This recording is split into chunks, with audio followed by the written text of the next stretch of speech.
Welcome to my channel. I'm Scott, and in this video I am going to walk you through the process of valuing Ultrapar stock by analyzing their financial statements and dissecting their financial ratios so we can determine if it's a buy or a sell. Ultrapar operates in liquefied petroleum gas distribution, liquid bulk storage, and marketing of chemicals. It also does retail distribution of pharmaceutical, hygiene, beauty, and skincare products. They are one of the top 50 companies on the Sao Paulo Stock Exchange. Vale and Petrobras are by far the two largest companies on that exchange. The ticker trades on the Deutsche Börse, Sao Paulo, Buenos Aires, and New York Stock Exchange. Let's get started with the model. This is a large cap company, 2.9 billion market cap. They're trading at $2.60 a share, and they have 1.1 billion shares outstanding. Let's look at their financials. The way you value a company is you estimate the free cash flows into the future, and then you discount those numbers back to today's value. That's what we're doing in this video. And free cash flow is cash flow from operations minus capital expenditures. Their free cash flow is fairly consistent year to year.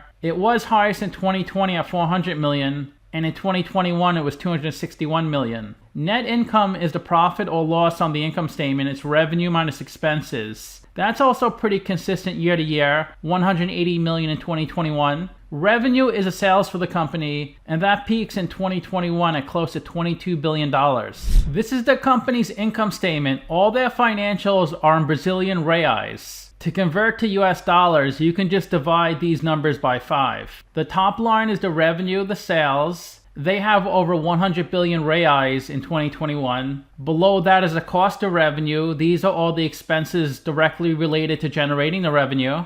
And their cost of revenue is really high, so they have pretty small gross margins. Their gross profit is only 4.9 billion. That's revenue minus cost of revenue. Below that is their operating expenses, which are tiny relative to their cost of revenue. And below that is their operating income, which was lower in 2021 with higher revenue. So their margins appear to be getting worse. They spent 900 million of interest on their debt, which was higher than 2020 but lower than 2019. Then other income and expenses. These are all the gains or losses not part of the company's core operations. Then you have your pre-tax income, then your taxes, and the bottom line of the income statement is your net income, which is positive every year.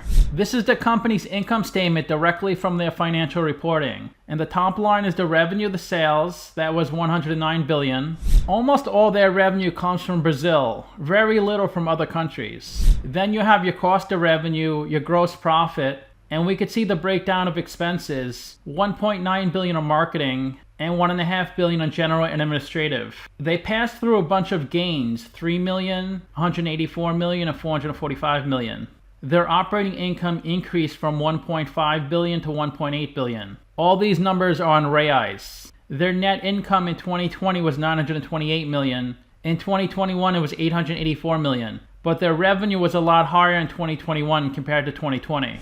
This is the company's statement of cash flows. The top line is operating cash flow. That's how much cash the company generates from its operational business. You could think of operating cash flow as net income converted to cash, because net income is your accounting profit or loss. It's not actual cash. They generate 2.5 billion to 3 billion reais of cash flow per year. Then you have CapEx, which are investments in property, plant, and equipment. Operating cash flow minus CapEx gives you your free cash flow.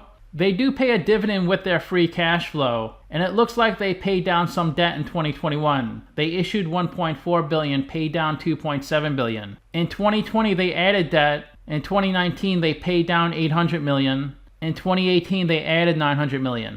This blue line is their revenue since 2015. The orange line is their operating cash flow. Their revenue looks great. It peaks in 2021, but their operating cash flow is so small. They have really slim margins. The projection is for their revenue to continue growing until 2023, then remain pretty flat after that. And the forecast for their operating cash flow will still be pretty small. This is the investing and financing sections from their statement of cash flows.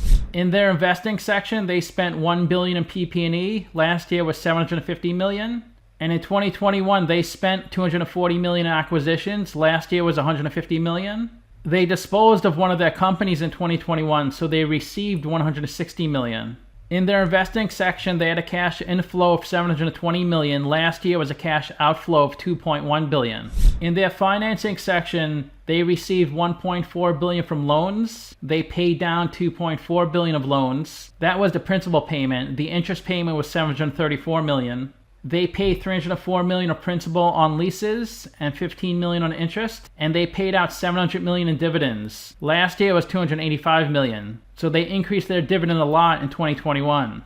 They had a cash outflow of $550 million in discontinued operations. So in their financing section, they had a cash outflow of $3.4 billion. Last year was a cash outflow of $600 million. This is the equity section on their 12/31 balance sheet. They have $10.5 billion of equity. They raised $5.2 billion from selling common stock. They bought back $488 million of common stock. They profited nearly $5 billion from running their business. Profit reserves is the same as retained earnings. It's a sum of all their prior net incomes minus the sum of the dividends they paid out. Let's look at the capital structure. $2 billion of equity, $3.5 billion of debt. They're 36% equity, 64% debt. This red line is their debt balance since 2015. The blue line is their equity balance, and the green line is their cash balance. So back in 2015 and 2016, their debt and equity were pretty similar, but the gap has widened and their debt is higher than their equity. That is not ideal. You would like to see the debt lower than their equity, but they do seem to keep a sufficient amount of cash on their balance sheet. I gave them the whack on Simply Wall Street, 15.7%, and that's the discount rate we're going to apply to the future cash flows. We estimated 4 years of future free cash flows. We also estimated a terminal value, which is all cash flows past year 4, that's $3.8 billion. We discounted those numbers back to today using the weighted average cost of capital. We get a value of the company of $3.4 billion. We divide that by 1.1 billion shares. And we get a calculated stock price of $3. They're trading at $2.60, so they're trading at a 14% discount. It's a buy according to the model. Their revenue is projected to increase 6.5%, so I grew their revenue 6.5% for the next 4 years. That's how I got their future revenue estimates. On average, they convert 2% of their revenue into free cash flow, so I multiplied their future revenue estimates by 2%. That's how I got their future free cash flows. The website Simply Wall Street's valuation is $256. They're saying the stock is 6% overvalued.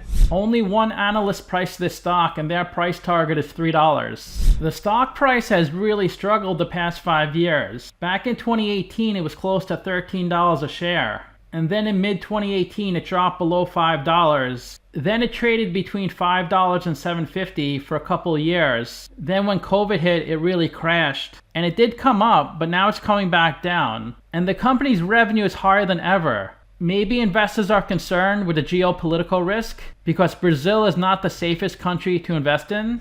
If you invested in this company and the S&P 500 5 years ago, you'd be down 76% with this company and up 78% with the S&P 500. They were tracking each other for a year, but then they split apart. Their dividend payment is all over the place. It was in the mid to low teens for a while. Then they dropped it below 10 cents. In August of 2021, it was below a half a cent, and now it's up to 3 cents. So it looks like they pay a semi-annual dividend. So the forward dividend yield, that means multiplying their last dividend payment by 2, taking that number and dividing by the stock price is 2.5%, which they can afford. It's 42% of their net income, 28% of their free cash flow. Their dividend yield was pretty steady since 2011 up to 2020. Then it went almost to nothing. It did shoot up a lot starting mid-2021, but the forecast is for their dividend to grow to close to 10%. That does seem unlikely. I'm not sure why they projected this high. The company has done 2 stock splits, in 2011 a 4-for-1 and 2019 a 2-for-1. Their beta is close to 1, so the stock moves with the market. It's gone down 23% in the past 52 weeks, while the S&P is up 9%. The 52-week low is 218, the high is 434. And the stock is trading below its 50-day and 200-day moving average. About 1 million shares are traded each day. Of the 1.1 billion shares outstanding, 700 million are on float. Only 2% are held by institutions, and about 1/4% of the shares are shorted. Their employee count is up a little bit since 2015. It's also down a little bit since 2019. They currently employ 16,400 people. If you invested $10,000 into this company 10 years ago and reinvested the dividends, you'd have $3,100 today. That's a 69% loss. The general public owns 37% of the company, private companies 34%, and institutions 29%. This company is the biggest shareholder, owning 26% of the stock, then Parth Investments, BlackRock, Vanguard, and Safra Asset Management. Let's look at their financial ratios. They have a good PE at 16, that's stock price over earnings per share. Look at their price to sales, 0.1. That means their revenue is about 10 times their market cap. When you see ratios this good, it could be a value trap. And they have a good price to book of 1.4, that's stock price over book value per share. Let's look at their non-current assets. They have $380 million of financial investments and hedging instruments. This could be their investments in stocks or bonds. Receivables of $63 million. This is how much money other companies owe this company. $415 million in reseller financing. This means other companies are using their assets, and those companies are paying for them using a financing lease. And this is how much money is owed to them on those contracts. They may be leasing out some of their equipment or some of their factories. Deferred income of $570 million. In the United States, deferred income is in the liability section. They have $1 billion of tax credits, $155 million of recoverable income. They have $870 million in escrow accounts, $121 million of an asset from a merger.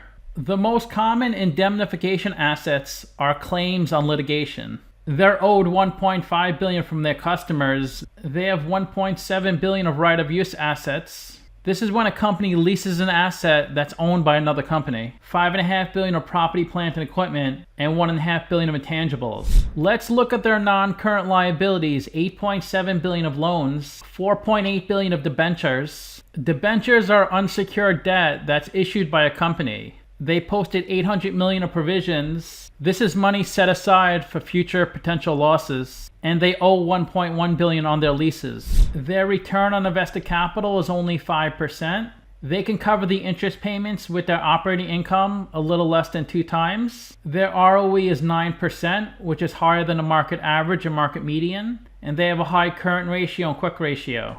Let's look at their current assets. $2.3 billion of cash, $1.8 billion of financial investments, $3.4 billion of receivables. This is how much money other companies owe this company. $580 million of financing, $3.9 billion of inventory, $1 billion of recoverable taxes. So we saw a lot of these items in non-current assets. If something is in current assets, that's an asset that the company plans to sell or use as part of their regular operations within the next 12 months. If it's a non-current assets, then it's beyond 12 months. They have $11 billion of assets held for sale. These are subsidiaries they plan on selling within the next 12 months. Maybe that's why the stock has been going down a lot, because they keep selling off their assets. Let's look at their current liabilities. $600 million of loans, $2.2 billion of debentures, $3.7 billion of payables. This is how much money they owe other companies. $2.1 billion of payables, reverse factoring.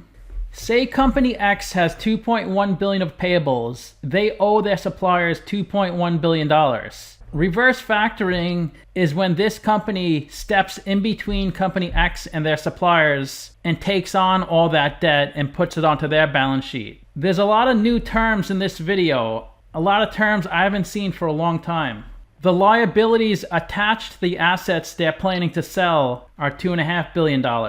They generated $261 million of free cash flow in 2021, and they have $2.5 billion of working capital. They do pay a small amount in dividend payments, so it looks like the company is well funded. They should have enough money to get through the next 12 months without any concerns. The best way to look at ratios to compare them to companies in the same industry. There are 39 companies in the same industry as UGP, and if UGP has a number in red, they're worse than the average. If they have a number in blue, they're better than the average. They rank 10th in market cap at $2.9 billion. The average is $5 billion. And the reason they have really good ratios is because foreign companies, especially companies in Brazil, usually have a low stock price relative to their earnings and revenue. As you can see here, all their ratios are better than average, especially their price to sales ratio. It's pretty ridiculous at 0.1. Although PBF Energy is also 0.1, which is interesting. So to summarize, I have them trading at a 14% discount, but it's really questionable that their stock price keeps coming down. I would need to dig into this a little deeper before I would consider buying.